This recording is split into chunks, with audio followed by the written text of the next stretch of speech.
Et si l'Afrique devenait le centre du monde? Attends, je t'explique. Moi, c'est Loukaté, dessinateur, scénariste, amateur. C'est important de préciser parce que je ne suis pas un pro. Et mon objectif est de devenir le mangaka le plus grand d'Afrique, le plus connu. Voilà, c'est dit. Et bravo à toi si tu es tombé sur cette vidéo car c'est la toute première de la chaîne. Et si l'Afrique devenait le centre du monde? Eh bien, c'est la question qui se pose dans mon manga, Trop Cortex. Au cœur de cette œuvre, on retrouve Guillaume No Zero, un jeune bénino-japonais de 18 ans. Mais attention, contrairement aux Zero classiques shonen qui découvrent leur pouvoir par hasard ou petit à petit, Guillaume, lui, sait déjà de quoi il est capable et fait partie des plus puissants dès le départ de l'œuvre.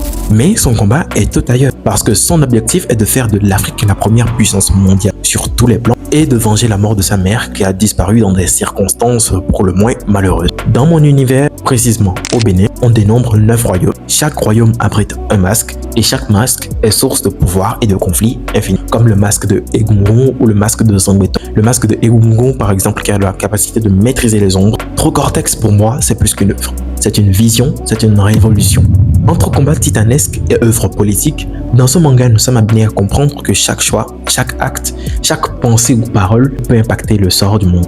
Donc, si tu es passionné de manga africain et que tu souhaites me soutenir et m'accompagner dans cette aventure, car je vais régulièrement publier des vidéos sur Trop Cortex, sur mon univers en entier, n'hésite pas à t'abonner, à liker, à commenter, à partager si tu préfères. Et je te dis à très bientôt pour de nouvelles vidéos. Mais avant tout, j'ai une question pour toi.